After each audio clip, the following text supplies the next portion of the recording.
Welcome to our June webinar on real estate trends for young professionals.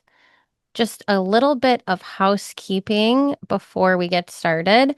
If you've got any questions, feel free to unmute or you can post things in the chat and we'll make sure to address them. I'm going to be throwing a lot of statistics out. I did a lot of Googling and a lot of reading for this webinar this month, but I'm going to try to make it pretty approachable, not too overwhelming. But if you have questions along the way, feel free to interrupt and ask. That's great with me. And you can put things in the chat, come off camera, whatever you would like to do. I do just want to point out that we do post all of these webinars on YouTube. So if you want something redacted, just message me and I can accommodate that. But to give you an overview of what we'll be covering today, one of the main things that I wanted to talk about today was renting and buying with young professionals, but that also led me to think about office trends and also if anything might change or impact the statistics that I pulled based on whatever may happen with the one big beautiful bill. So that's what we'll be covering today, just some of these uh, basic things. And we're going to start with this renting and buying trend. So, who's renting, who's buying, and where? And I'll be covering most of this, but Al, feel free to chime in with color commentary and anyone else on the InvestStream team if you've got takeaways and some of these things feel relevant to you. I want this to be conversational, so feel free to chime in as well. In general, with home buying trends for younger Americans, this is all pretty common sense stuff. We see that a lower percentage of buyers come in the millennial and Gen Z age categories. And of those, older millennials are buying the most houses, those born between 1980 and 1989. Nothing too surprising there. Um, the largest um, share of buyers, home buyers, is still younger boomers, and then followed by Gen Xers. So 26% of buyers are younger boomers, and then Gen X is about 24%.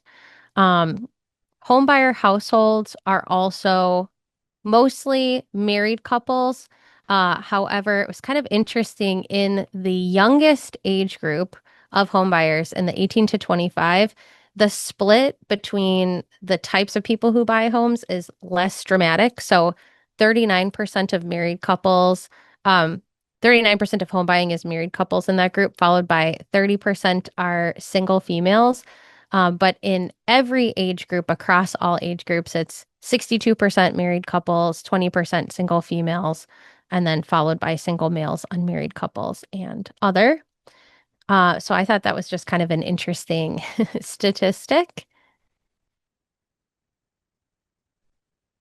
And right now, we're seeing an all-time high of average age for first-time home buyers. So it actually rose to 38, age 38 in 2024. And most first-time home buyers are, in that older millennial range. When it comes to buying a new house, this is another thing that I found interesting. Of this young home buyer category, they're motivated by amenities that new home construction communities offer. And that's actually something that we see in renting as well, which I'll talk about in a little bit. And then they're also trying to avoid renovation and maintenance, and that's more common in this older but still younger buying group, ages 26 to 44. They're doing it to avoid costs associated with renovation and maintenance. When it comes to buying used properties, previously owned properties, these younger age groups between 18 and 34, they're really motivated by price and value. And then when it comes to choosing a neighborhood, Uh, it's the quality of the neighborhood, how convenient it is to their job, how close it is to friends and family, and then also how affordable is the neighborhood compared with, um, with the homes that are in the neighborhood. Yeah, I think the main takeaway on that one is just first time buying is getting later and later in the age group. So starter first time home buyers is now 38 and that continues to rise and we see that across the board. Different cities are different data, but overall this is across the board, especially in the last 10 years. Yeah. Exactly. And the other thing that I found that I thought was really interesting is that starter homes are also disappearing. So that idea of starting somewhere and then moving to another home and upgrading is a lot harder to do. So in 1982, about 40% of new homes were starter homes. And as of 2 years ago, it was 9%. So and I read something as well that kind of the expectation for an average number of bedrooms in a home is now around four.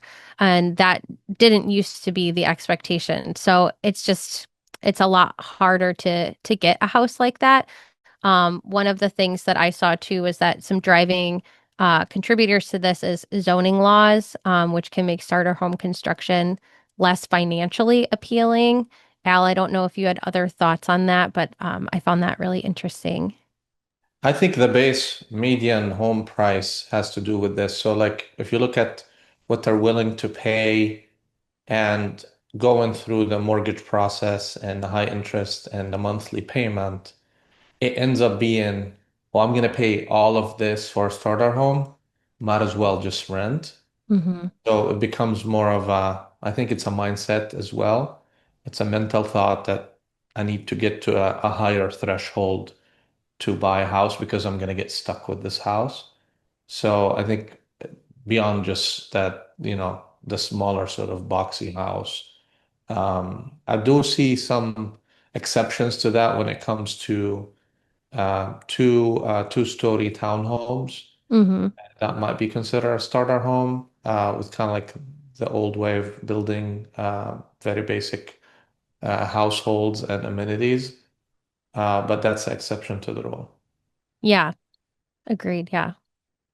But yeah, so because starter homes are disappearing and just the cost of home ownership has gotten a lot higher, homeowners need to earn 70% more to afford the same level of home as they would have 6 years ago, according to Realtor.com's Housing Trends report. More than half of millennials and Gen Z believe that they've missed their chance at home ownership. Um, of course, this varies depending on the geography. Found it interesting that I'm right on the border of where home ownership under 35 is the highest. Minnesota is at 50.8%, and Hawaii is the lowest. I mean, if you look at the median house prices there, it makes perfect sense. And Texas and Oklahoma are kind of in the middle, 35 to 40% with home ownership under I 35. was Oh, actually yeah. surprised with Texas Yeah. when we looked at the data because I felt like Texas is a mix of big cities and small towns, and still that's relatively low. Yeah. Yep, got to come to Minnesota, I guess. But yeah, definitely interesting. That spreadsheet was really cool. Yeah, the affordable South is not that affordable. Yeah. And it also might be motivation to, that flexibility. We'll talk about that a little bit more. What drives um, young people to be renters outside of just affordability? Let's see. Deja's got a comment in the chat. As a zillennial, I look for rent value more than anything. Otherwise, it feels like I should be investing into a home instead, although it's easier said than done. Yes, exactly. Um, and two-thirds of Gen Z and millennials are saying they're waiting to buy a home until mortgage rates go down. Although everything I've read has said, well, the rates are kind of more in line with what they were historically if you were lucky enough to snag a home when rates were really low. It's going to be quite a while before that happens again, if it does. And we were one of the lucky ones, so we're not going anywhere anytime soon. But yeah, it makes sense. Inventory is rising. Unsold homes are also rising, and pending sales have dropped compared to last year, based on some Realtor.com May 2025 data. And, if you want to buy a house, they say, households should be making about 114,000 per year or more. And that really places ownership out of reach for a lot of young potential buyers. Millennials and Gen Z, if they do buy homes, 57% of millennials and 60% of Gen Z homeowners rely on families for support to buy their homes as well. So there's a lot of things that drive rental demand, and it's kind of interesting because, like I said, older millennials are moving more into home ownership, and now we're seeing that Gen Z and baby boomers are the ones who are driving the demand for rentals. So today we're going to talk more about young renters and what it is they're looking for. So I mentioned that young home buyers, the youngest group of adult home buyers, are looking for amenities, and that same thing is true for rentals. So there was a great Wall Street Journal article that I found a lot of this information in, and I've got the title on the slide as well.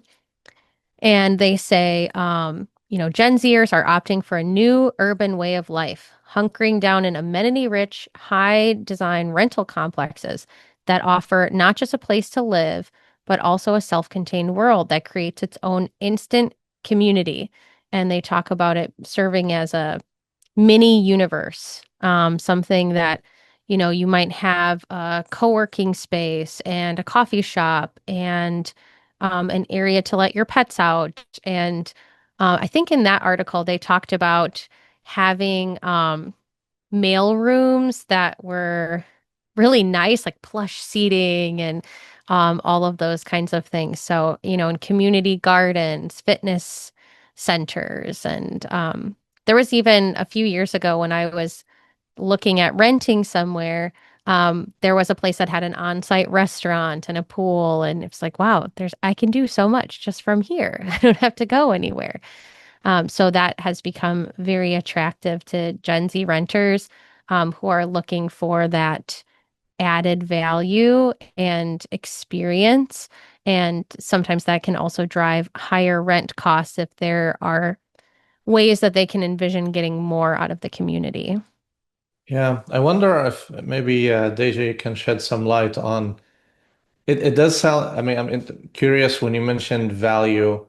Do you tie value to amenities? Do you tie value to what you're getting out of the place you rent?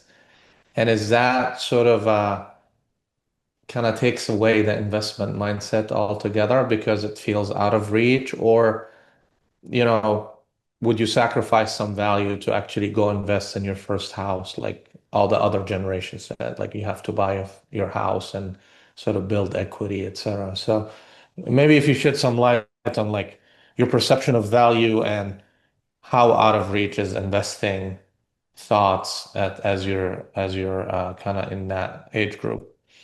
Yeah. Value, it's that if it feels like we're putting more in than what we're able to save, then it just no longer really feels worth it. Amenities and all that is great, but it really just comes down to affordability more than anything. Well, for me, and in my case anyways. Um, and we can always just save as we go if that's the case. But if it's at a good value, at a good rate, then um it's worth it in my eyes.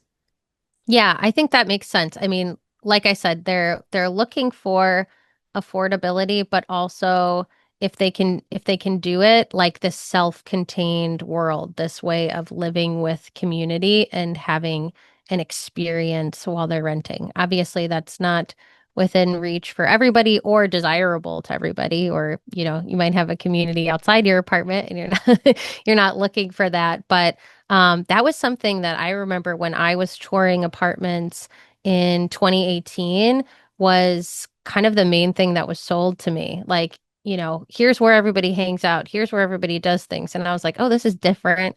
When I looked at apartments before, I never really thought about that. And I felt like it was kind of the start of that. And now you can see those kinds of lifestyle descriptions on in a lot of apartment communities. And we'll talk about offices as well. Oh, sorry, Deja, go ahead. No, I was just gonna say, yeah, affordability is kind of like priority number one, and then location is like easily number two. When you're describing like the universal places, that sounds like a dream. I think every young person's dream is to live like in a walkable city, but it's that it's become like near impossible to sort of to own there. So even if we're able to like mimic that experience, that feeling of living in a walkable city, then that's exactly what we want and what we gravitate towards because we all just want to be where the cool stuff is happening. So Right. Yeah, totally. Yeah, and I think this ties really well into the conversation around build to rent and just like a rental lifestyle in general, like how a lot of things are shifting more to renting and a renting lifestyle. So one of the articles I found from CNBC talked about how uh, not including housing, 28% of adults regularly rent goods and services, according to Credit Karma.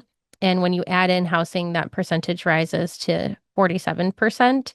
And some of this is due to affordability, like we're talking about. It can bring in greater flexibility and better options. Deja, I know we were talking about like rent the runway, renting really nice designer things for specific events or things like that, where you don't need it all the time, but perhaps you want it just for that moment. It offers that option without having to commit to buying something like that.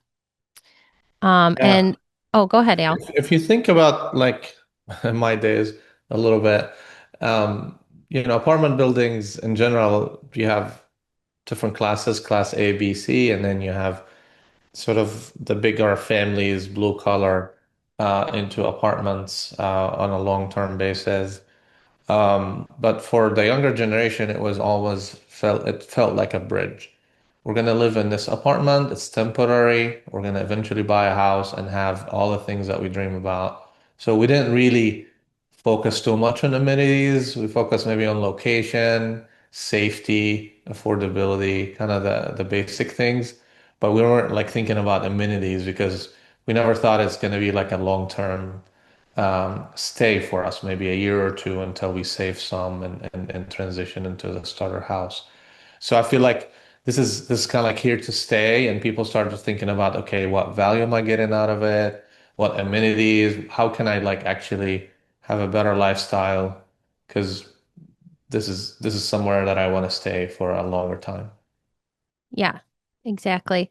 Yeah, so I wanted to enter in, this idea of build to rent communities that aren't are more private than, a big apartment complex and offer kind of a starter home feel, but are also geared toward renters. And we've had our focus on BTR in the past, and if anyone wants to put old webinar links in the chat, like I usually do, we've got a couple of webinars that we covered BTR. And in the first quarter of 2025, 8.4% of all single family starts were BTR or so like single family rental SFR you might hear as well. And the main demographic for BTR is 16 to 34-year olds. And I was thinking about them initially as for young families, which I think can fit the bill depending on what family it is and the type of property it is. But a lot of the times, BTR developments are 1 to 2 bedroom housing. So to me, I thought, oh, well, that's pretty close to starter home size. So might be something that we see. I don't know, Al, if you've got a take on if you think it'll kind of fill that starter home void or how you look at BTR. I mean, if I zoom out a little, I feel like the whole development concepts have always evolved about who can afford what where. And it was a function of density and affordability. From a developer point of view, it's all about density, being in the right location. understanding what that market can afford to pay and how we're gonna squeeze and squeeze at the expense of even floor plans, at the expense of, you know, the how the community feels. Like, like most of the new apartments in relatively more expensive areas, they look like a hotel. With a nice courtyard, but like as you're walking into your own apartment, it does feel weird. It's too dense. You park in a mega car garage, and then you kind of go through that, and then it's cookie cutters. Everything's cookie cutter. Everything is cut corners. So there's this trend that if you can afford it because you want to live in a nicer area, but you don't want to buy a house there, mainly driven by school districts, crime rate, etc. There's a bit of a premium that you pay, but it's still way less than committing to a mortgage. And so there's that premium for a lower density, kind of feel like a house, feel like a community, intimate, close to things, walkability, etc. And that premium, at least mindset wise, maybe it's real, maybe it's mindset. They're willing to pay that premium as opposed to going and buying a house 30 miles away.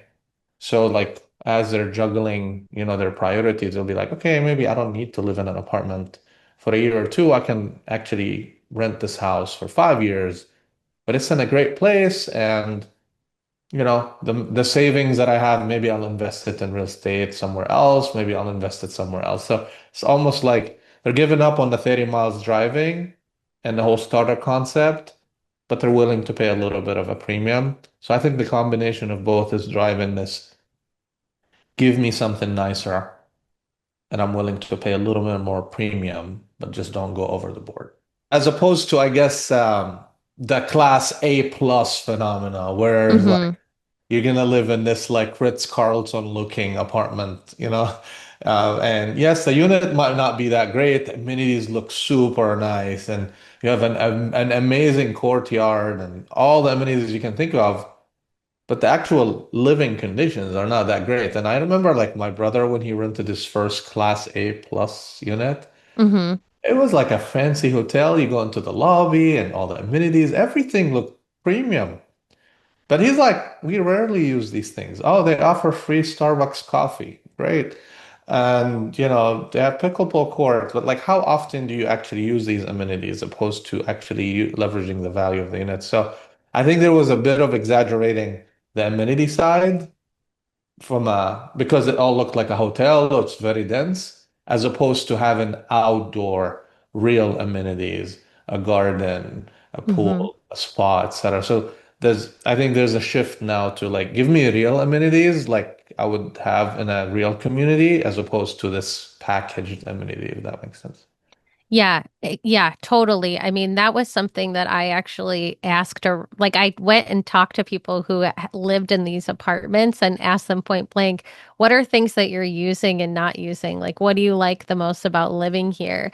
And some of the places that did seem the most lively and engaged, they said, well, we have like, these monthly meetups and people do actually come and, we do get to know each other and we have these movie nights and people do come to those. And I was like, oh, okay. So they're like, it's not just something that gets slapped on a piece of paper and nobody shows up. They're like, this is stuff that we all do. And a lot of people have dogs. A lot of people, are cyclists. So there's like a lot of people that you can go to the little dark dog park or ride bikes with. And I was like, oh, okay. And this was like someone who was bringing a bike into the elevator. And I was like, okay, so clearly you're using this.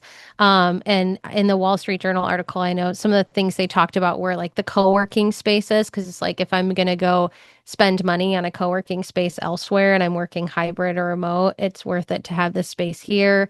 They had some pictures of people who were creating content in different parts of the apartment where they had like nice lighting and things like that. So for their own social media, they could do that. So, it's like I'm sure it greatly depends on, yeah, what you're actually going to use, what you find to be valuable. Um, and and things like that. So anyway, I think it's a really interesting article. I would encourage people to check it out. But yeah, so one of the statistics I wanted to pull in was that for sale housing costs are, 55% higher for entry level homes compared to BTR rent costs. So, like you said, there's that premium, but it's still like that upfront cost that tends to be a barrier for people looking for home ownership.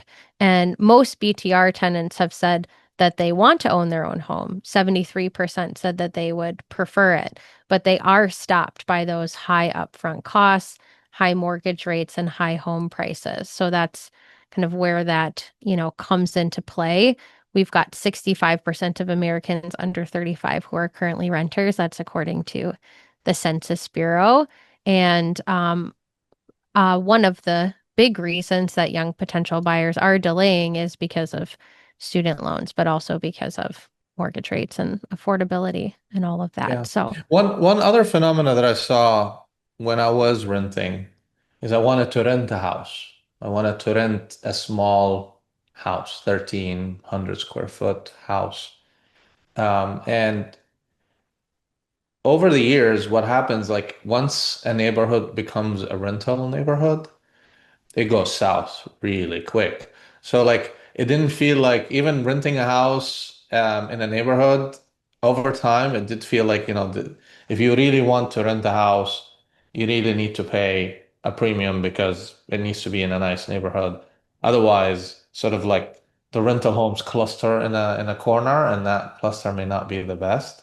So because most of them are investors and they're kind of cutting corners and you don't feel like it's your own house as opposed to a BTR where the community is still center and it's not HOA, it's not your on your own with just the landlord. It's still a community. There's common areas, common activities, as opposed to just renting from someone and don't care about mowing the yard and all that stuff. mhm. It's interesting because the last house I rented, was owned by some very old school landlords. It was all like handshake and we gotcha and, all that stuff. And it was really affordable. They were great. They were like, okay, yeah, paint whatever you want. It's fine. It's just a very, it's a kind of experience you don't really see very much anymore. And what happened was it was a husband and wife team, and the husband died. And so then, the wife couldn't manage it all, and she ended up selling the house to, a management group, basically. And then it was like the price went way up. Everything felt less personal. It was the thing that pushed me out of renting and home and then looking for other options. And we lucked out and were able to, this was in 2017, buy something. But um, that was before everything got really unaffordable Yeah. as well. But just like, yeah, I totally agree with you in terms of that experience feels like a bygone era at this point. Yeah. Deja, I know we don't want to sound too negative, but tell us a little more about this post that you just had. It just feels like if we don't do things now, it will never happen. It's hard to plan our future. So we'd rather just bet on now, what we can, what we're seeing now, spend now. I think it's also just like a common thing for young folks in general, like spend now, plan later. But it's like that is kind of like our way of planning as well. Um, just like in investing in what you can now, so that you can afford possibly what you want in the future. I mean, that's something I hear a lot from my students as well. In another life, I'm a TA as well. And I talk to my students a lot about that idea of uncertainty. Most of my students are juniors and seniors. And so they're just about to enter like their internships in grad school and the work world and all that. Most of them have to go to grad school to get certification for what they're working towards. And they come to me with a lot of uncertainty, and for good reason, right? So I don't tell them that that's irrational or unrealistic, because it's not. So we spend a lot of time talking about, well, yeah, how do you get comfortable with uncertainty, build resilience, and focus on what it is you can take action on and control now versus the things that might be up in the air But what you said, Deja, I think speaks to that statistic where, that I had a few slides ago where a majority of millennials and Gen Z feel like they may have missed the boat on home ownership. I think that's a very real, um, a very real thing. Yeah, it's definitely true. hmm That's about all I had on renting and owning. I wanted to transition to offices as well. I don't know if anyone has anything else they want to ask or add before I move forward. It's kind of like the halfway point here. Yeah, I think I was during the summer I went to Dubai and I went to Jordan and then Palestine. So it was interesting because renting is a norm, just like Europe, where we went a couple years ago to London, right? You go to London, like who's buying in London? Who's buying in Toronto, Canada? Like that's the norm. And the American dream was an exception where owning a house on a 30 years mortgage, it's kind of like an American invention post World War II. And it was affordable, it makes sense. People built equity and everything looked right. But over there, yeah, everybody is even like, people would spend, I don't know, 10, 15, 20 years to be able to even think about buying or building a house.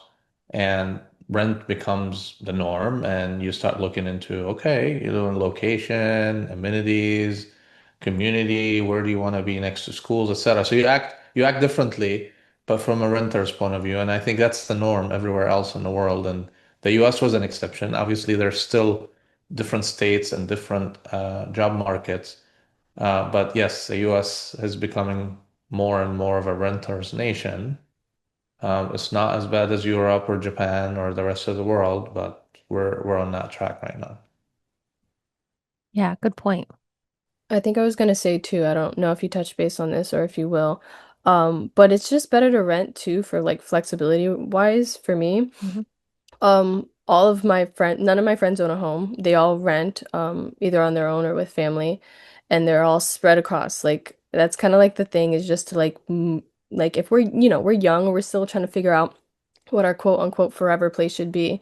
So I have, friends in New York, Philly, Atlanta. Like I'm not sure if I want to stay in Miami forever. So for that reason as well, I prefer to rent just in case, I'm done with the place and I want to keep it moving. Yeah, exactly. Yes, I have yes, a question. flexibility is important. Sorry. What do you do? Like Alice saying, someone rents for 20 years. How do you retire? I mean, how do you pay rent or continue to pay a mortgage after retirement age when generally speaking, most people in America to this point have paid off their mortgage, or that is usually the goal by the time you retire and you've freed up all of that money. What do you do if you have rent to pay or a mortgage Wow. because you didn't buy a You're, house till you're you were opening 50? a whole webinar, a whole new webinar Yeah, I mean, well, it's topic. interesting, Amber, right? Because I said Gen Z and boomers are driving rental demand. So I Yeah, think I that's know. I interesting. mentally Yeah. noted that. Yeah. Yeah, I Okay. mean, when we did that, well, when we did the senior webinar, we talked about how people didn't want to even keep their equity in a paid off home and actually release the cash because they needed the cash sooner Hmm. than just Mhm. living off, lower expense base in retirement age. So that's just one thought. But I think generally, and this is not across the board, and everybody's becoming more westernized, but there's a social element of the children taking care of their elders and building that sort of safety net by community and by children. Obviously, in the West, it's less and less of that. So, yes, it is a problem. Downsizing, we talked about downsizing, we talked about right sizing. Everybody's just going to shrink their budget and live in a smaller homes. But at least my experience, more on the east side, back in the days, it was, you know, people would move to live in their you know family residence with their children or in a bigger older kids' houses, etc. So it is tied, and I see your point of like it's all about affordability. And like Deja mentioned, like, you start having different trade-offs than our generation. Our generation's trade-offs are, should we pay off the house or should we maybe put the money somewhere else, maybe open a new business, which I think Sammy's going to talk a little about opening a business as well. Or to Jay's point, maybe I can't afford to invest in a house, but I can invest in Bitcoin and I can invest in stocks and I can invest in smaller threshold items. And I think it's the same would be true for retirement. What trade-offs do you do to retirements if you have bigger challenges, right? Hmm. So I'm going to transition a little bit and talk about this idea of in-office time, hybrid time, remote time, what are we seeing with younger workers? Because I feel like what I've seen the most often is, younger generations want remote work, period. you know, and so I thought it was interesting to find some things about, like with Gallup polls and CNBC and things like that, about how Gen Z employees, especially younger ones that are 24 or younger, they want to come to the office at least a few days a week, like 3 days a week. Um, and they're looking for more in-person interaction in their workday. And part of this is they attribute to, starting your adult job, your grown-up professional job, not in the office, and feeling like they're missing out on something and wanting to have that in-office interaction. Um, there's ideas of, fast tracking success, having that immersive environment. But even for these younger employees, they're still looking for a hybrid work environment and they want to have 1 to 2 days per week work from home. Um, and this aligns with some findings from HR Alliance that hybrid workers tend to be the most engaged, followed by fully remote, and then in-office employees were the least engaged percentage.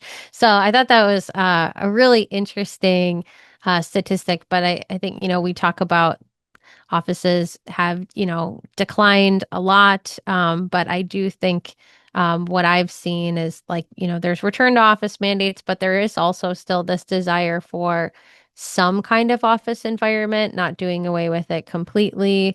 Or if there's a remote environment, having that added level of engagement because you're missing those.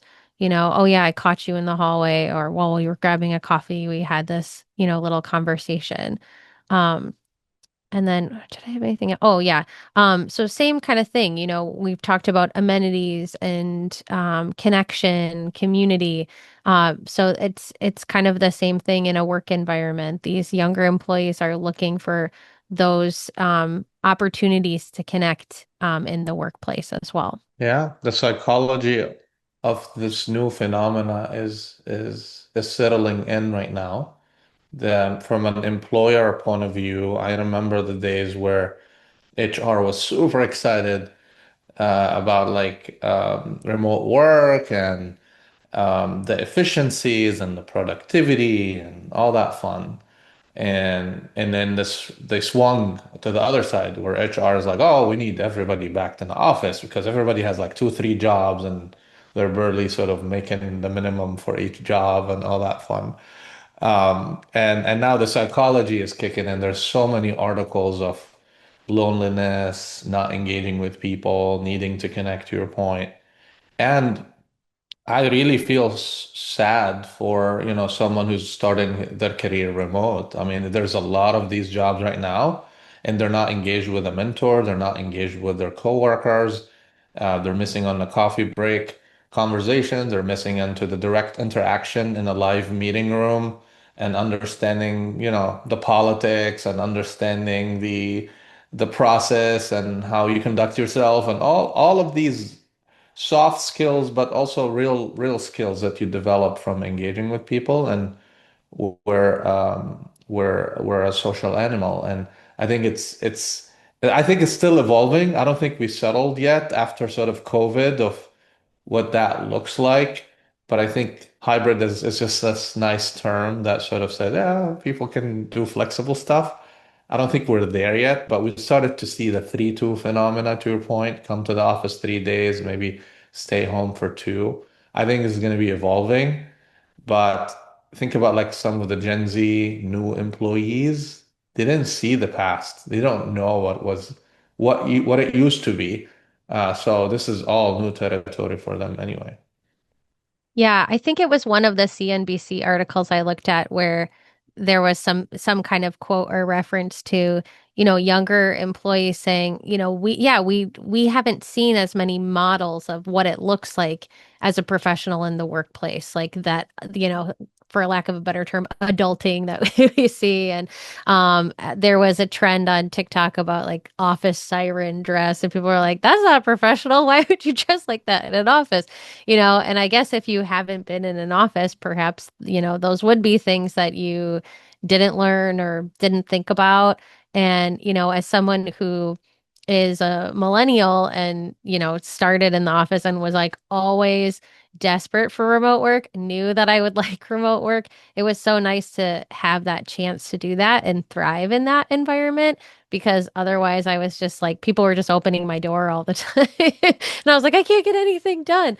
But a hybrid environment is a really happy medium, and it doesn't surprise me to see that it's helping with engagement and leading to more engaged employees. I think, yeah, seeing where that number settles out eventually will be interesting for Yeah, sure. I'd wonder what Deja has to say about this. But I was talking to my younger cousin. He is what, 26, 27 right now? And all he has experienced was remote to last year, until last year. It was like remote, remote, remote the whole time. And he changed 2 or 3 jobs over 6 years, but it was remote. And yes, there was like a networking event, maybe training where they go to the building or training office, maybe a meeting with a customer face to face occasionally, but for the most part, it was remote. And he was telling me like how he swung all the way for his newest job where it was all in office. And I'm like, maybe you're exaggerating. Like he's like, oh, I like being in the office. I like face-to-face meeting. It's different. I'm moving faster. I'm using less chat GBT. I'm really gaining experience, etc. And it was interesting because he's 26, 27, and he's already sort of in that sort of pendulum where he really wanted to do every day in the office.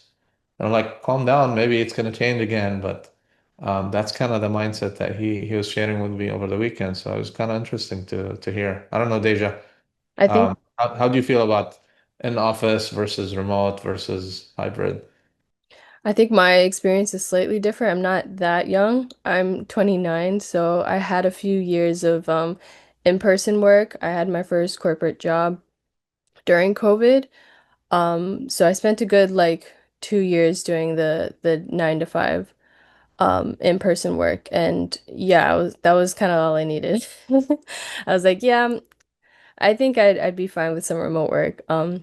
And how I prefer it now is hybrid because yeah, all remote work isn't great either. I know I'm a very, very social person. I prefer to just talk to people in person. So the way I've structured my workflow is exactly that. So it's funny to see it being affirmed with actual statistics because yeah, I cannot imagine like in person full time or remote work full time either because yeah, it's fun to have a balance. If you have a choice, like why not have it the best of both worlds? Yeah, it's interesting because my work versus my school job, I'm in person, right? So I'm teaching usually 2 to 3 times a week, and then all my other work is remote. Well, with some occasional in-person meetings, but most of my clients are like all over the country, sometimes all over the world. Yeah, it's like, oh my gosh, so it's really nice. Like the connectivity you can have with remote work can be great, but it can also mean that you don't feel as close to people, right? That's something one of my old bosses was struggling with. We had a conversation about that where he was bringing on more remote team members. And then he mentioned to me, I have to make it a point to reach out to them more because it's like you don't see them in the office every day. It just kind of slips your mind. And all of a sudden, a few weeks have gone by and you haven't had a one-on-one with them. And so there is that extra effort that you have to do to maintain that level of engagement. So I think it makes sense that younger folks who haven't had as many of those experiences are seeking out that in-person interaction. Yeah, I mean, if Yeah. I know you're gonna touch on like where they're going for offices, if their job is remote and they're looking for those common areas. I mean, a lot of those shared offices, like WeWork, I don't know if WeWork still exists. I know they're disappearing, but other kind of examples of co-working spaces, they don't even rent cubicles anymore. They rent couch spaces, Hot desks. Yeah. hot desks, whatever they call them, couch space. I think it was one of them that I looked at recently. It's basically you just wander around with a laptop and whatever you want to sit, you sit. Basically, you don't even have a cube. And I'm like, how does people work in that environment without being distracted? But it's a thing, and people look for these things. And it may not be like for 5 days I'm going to be distracted by people walking around me, but it is a thing, and there's an industry for it. So. Yeah. Yeah, there's an office that I get day passes to and I'll go to on occasion. And, and it's got the amenities that I'm looking for, like snacks and and there's other people doing interesting stuff and they have meetups and things like that. And I can book and during, before I go exactly what spot I want. And some are couches and some are desks, so it's like, do I want to sit in this chair? Do I want to sit at this desk? Do I want to sit at this big table? And then I just like book my zone and then come in and sit there. So, yeah, pretty interesting. I wanted to touch a little bit on, yeah, central business districts. So we're seeing, increased vacancy rates nationwide, but of course it depends on the area. I did look at Houston as well. And, there is a greater demand for the central business district office spaces, and suburban occupancy is also improving. And that's something that we've talked about before with that. I think Marcus and Millichap calls it a tale of two office spaces or something like that, Yeah. where they talk about the rise of suburban office I popularity. memorized that stat. I'm gonna keep looking at it. But CBD vacancy in Houston right now, office wise, I think it's close to 27%. 27% vacant. It's ghost town. A lot of even big companies, they move away from CBD and they go maybe to the energy corridor, and and that's kind of how it is. And as opposed to the suburbans where there's a lot of suburban homes right now, a lot of development happening, everybody's moving out. This is where I was talking about like people want to be 30 miles away from all the fun because they want to buy. And the amenities are moving to the suburbs. Everything is moving to the suburbs, including those satellite office buildings. And sometimes it is driven by the employer. I mean, the big employer are building satellite offices. Some of it is driven by those co-working spaces and common areas where people go to those offices and work for a company. So that's kind of how it is. Yeah, exactly. And I think it was like 11% vacant suburb Houston right hmm now, as That's opposed the to number I 27. remember, 11%. Yeah, so and depending on, I mean, this was something that was around the same time as federal return to office mandate. So we'll see how things kind of shake out. But one of the things a Marcus and Millichap report I looked at talked about was like with financial and tech sectors, um, net absorption rates are increasing and government, but we'll see kind of how those numbers shake out as mandates continue and different companies see if levels of engagement change, as we mentioned. So yeah, we'll see where that all goes. Do I have another point on Yeah, here? I don't believe Yes. in mandates. It's basically it's a pendulum. If you put too much mandates, it's not going to work. But Right. I I think think it's just it's gonna have this point of equilibrium, you know. I think if we, had one word for this webinar, it would be flexibility. I think we talked a lot about flexibility. I think that's key. I don't see how flexibility would be unpopular for anyone, right? Having the ability to do the things that work best and allow you to thrive are great for any age, but especially for these younger professionals.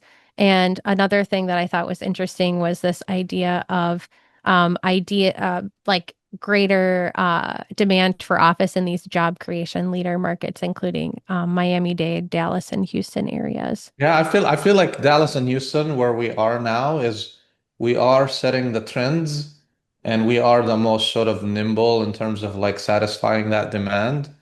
And so you see it across the board. You'll see the co-working spaces are everywhere, suburb or near downtown, not in downtown. And then you'll see a lot of the new BTR have permanent office in the apartment building or in the BTR.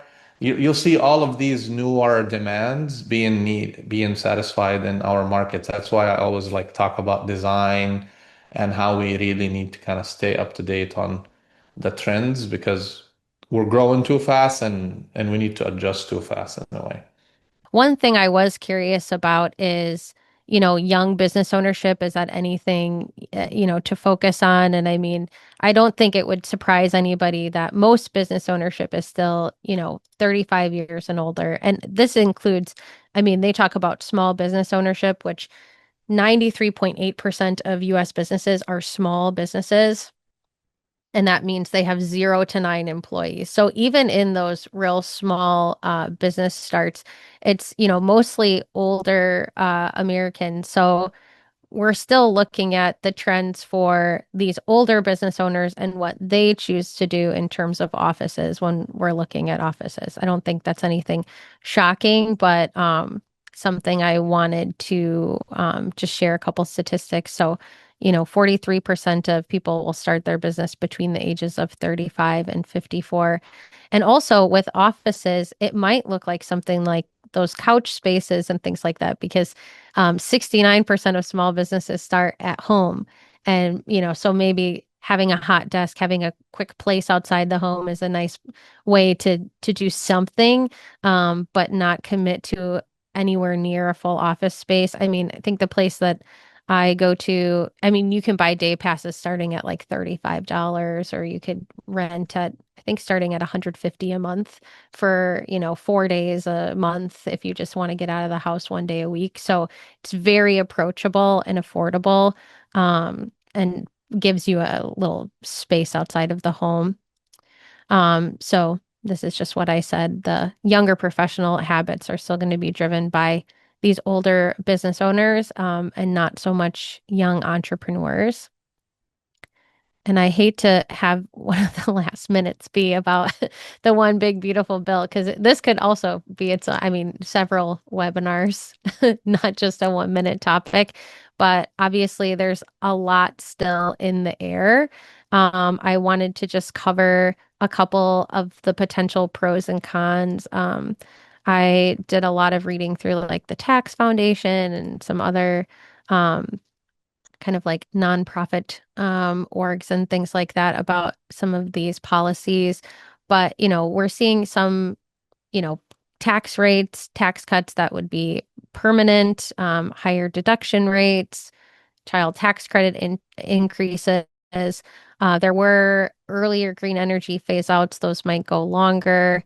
And there's some organizations, including NFIB, that spoke about some of the provisions in the act as being pro small business, especially in the short term, increasing standard deductions and things like that. Al, I don't know if you want to chime in. I know I'm kind of running through these Yeah, fast. I think it's probably worth bringing a friend CPA and kind of go through that in details.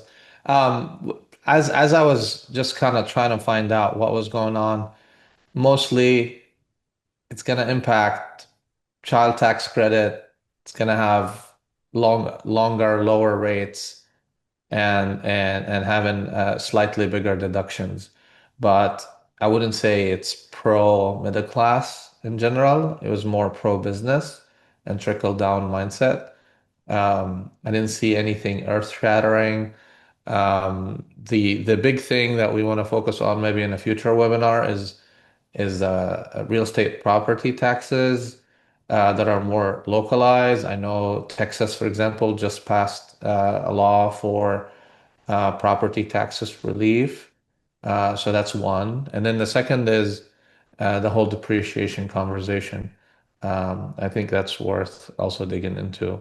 But overall, I heard Deja talk about like, don't sell me on the taxes. Don't sell me on all those sort of intangibles. Give me something more real now.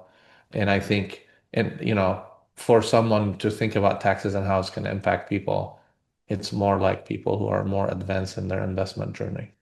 Hmm. Yeah, and I mean, looking at this demographic, the one thing that stood out to me in, these potential this act, potentially going through is like student loan repayment plans may change. They may be less generous. That can lead to less money available to do things like That's home huge. ownership That's or huge. yeah, That's yeah, huge. And people are graduating with two, three, $400,000 in student debt. right, It's insanity. right, So yeah, that's more than a mortgage, right, than perfect exactly. mortgage. That's like two homes combined, in Mm-hmm. most of the states. So, and this is an extreme case where people go to big schools and do these, but even with like regular schools, I think it's worth looking into a statistic of like what's the average student debt and how it's Yeah, trending. It is definitely skyrocketing right now. And yeah, it's they keep brutal. talking about like, we want to be less generous when it comes to subsidizing student loans. I personally don't think that's the solution. The solution is inflation within colleges. And instead of cutting research money for colleges, I think we need to focus on maybe putting some curve around what colleges are charging students. I think it's exaggerated. But again, I don't believe in like controlling things, but I think there's needs to be alternative, affordable colleges as opposed to, oh, we're just gonna cut the subsidy and you're on your own. Like that's not gonna be a solution. But again, it does impact housing, number one. Mm-hmm. Um, I mean, people are not gonna buy homes, they're gonna rent a home, and they're not gonna buy a car, they're gonna rent a car. I know a lot of people who switched their car businesses into Turo. And the reason is people can't afford to buy a house nor rent a house, sorry, buy a car anymore. And they want to rent a car permanently. And that's what Turo is doing right now. I think Turo started as a sort of vacation luxury weekend car thing, and now it's becoming more of like if you want to permanently rent a car, you go to Turo, which is kind of sad. Yeah. So again, student loans plays directly into real estate and into car ownership as well. Mm-hmm. Yeah, I thought that was yeah, really interesting. And I mean, one of the things that has been covered in some of the analysis that I've looked at is, yeah, there are short-term benefits that, most Americans are likely to see, but also come with some long-term economic drawbacks. And 64% of US adults are not finding the proposals to be popular. So we'll see what happens in the next 2 weeks. I know that there was a proposed July 4th deadline, and that's coming up real fast. So I don't know. Anytime We'll I see. see Stay tuned. something big, it's normally not good. So, like, Right. instead of having a mega bill, let's have smaller things that people can discuss and debate and do the right things. But as I said, generally, less taxes is a good idea. It's just less taxes distributed in different ways and definitely not helping the young professional side of things. Right. Exactly. So yeah, I mean, uh, outside of, flexibility, I think this also goes with flexibility. I wanted to end on a somewhat positive note, not be so doom and gloom, but, I think always finding opportunities for growth where you can, just like young professionals are looking at renting as an alternative to buying, amenities, community and location, affordability.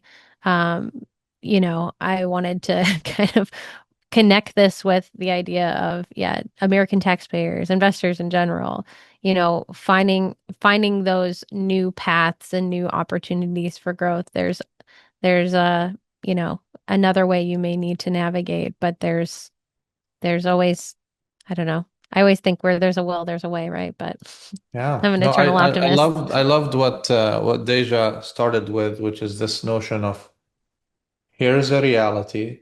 This is, I mean, everybody kind of feels what we're talking about, but now we dug into the research and sort of confirms what we're feeling and seeing and hearing from the newer generations. We're kind of in the tail end of the younger generation, so we kind of see both ends of it. But ultimately, it's understanding the reality and adjusting your tactic or strategy, whether you're an investor or a home buyer seeker or someone who don't want to buy but finding ways to save and invest elsewhere. It's all why we do these things and we focus on it. I mean, for us, from an investment point of view, and I'll let Deja maybe talk from a user point of view, but from an investments point of view, we altered our strategies. We're not looking to build starter homes, if you will. I mean, others do it and they've been doing it for years and they optimize their efficiencies with scale, but they're still not making that much money and the margins are kind of crazy. And most of home builders make their money in the land right now, not in the actual builds. Um, so it's not making sense to a lot of builders, and you can go and try to shop for a house now. There's all kinds of discounts being thrown at home buyers. So we're staying away from that. We're focused on rentals, and not only within rentals, we're focused on BTR because it's a niche that meets the demands of a new generation, and we're just adjusting our strategy. Just like we talked about the senior strategy and how we're focused on the 55 luxury lifestyle or upscale lifestyle without being unaffordable. So kind of having the balance of offering more lifestyle, real amenities, not sort of spectacular stuff and balancing that with affordability. And then the same goes with offices, same goes with small business owners, moving away from flashy retail storefront stuff to more sort of industrial utility places to run businesses, moving away from flashy offices to more of a couch. Now, we are not focusing on co-working spaces. That's for others to specialize in, but we do see an opportunity that is growing. I think the only negative there that people just jumped the gun and they overdid it and it backfired, but it doesn't mean it's a bad idea. It's just more they overdid the supply and they got hurt. But I think long term, we're going to continue to see more and more of those co-working spaces. So it's all about grasping the reality and adjusting your tactic and strategy. Deja, I'll let you sort of wrap it up for us. No, I was just gonna say, personally, I'm staying pretty positive about it because, like, our generation is already proving to show that we know how to be adaptable and flexible, so that by the time we do hit the middle age or the senior age, like, we're probably gonna come out like the strongest out of any generation before us because we know how to manage our expectations. Like, if something were to happen to just like tear down all of what we were planning, we know better not to put all our eggs in one basket anyway, and we're able to adapt. And for that reason, I feel pretty positive about what's to come. So That's perfect. Yeah. I mean, I think about how gone are the days of being a lifer, you know, being somewhere working the same job for 40 years, retiring. That's hard to come by these days. So, yeah, flexibility and adaptability, definitely a big topic today. So, yeah, thank you. Thanks everybody. Thanks for your participation and anyone have any questions before we close? I know we're over time, so if you've got to go, thanks for being here. We can throw questions in the chat or come off mute.